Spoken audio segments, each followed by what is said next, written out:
ஆமா, பவுல் அங்க என்ன சொல்றாரு? சகோதரரே, நீங்கள் எதற்கு அழைக்கப்பட்டீர்கள்? சுயாதீனத்திற்கு அழைக்கப்பட்டீங்க. ஆனா இந்த சுயாதீனத்தை என்ன செய்யக்கூடாதான்?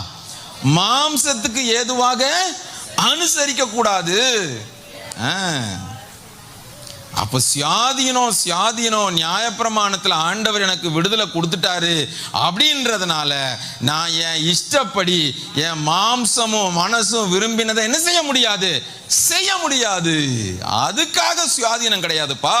நீ இதை சாக்கு போக்கு சொல்லி ஓ இஷ்டத்துக்கு வாழ்ந்து கொண்டு நீ சபைக்குள்ள வந்து தேவனை ஆராதிக்க முடியாது. ஆண்டவர் இரக்கமுள்ளவர். ஒரு புதிய கிருபையின் பிரமாணத்தையும் அன்பின் பிரமாணத்தையும் சுயாதீன பிரமாணத்தையும் நியாய பிரமாணத்தை விட பூரண பிரமாணத்தை நமக்கு கொடுத்திருக்கிறார். ஆனா அதை வைத்துக்கொண்டு மாம்ச பிரகாரமாக நான் எப்படி வேண்டுமானாலும் வாழுவேன் என்று ஒருவனும் சொல்ல முடியாது.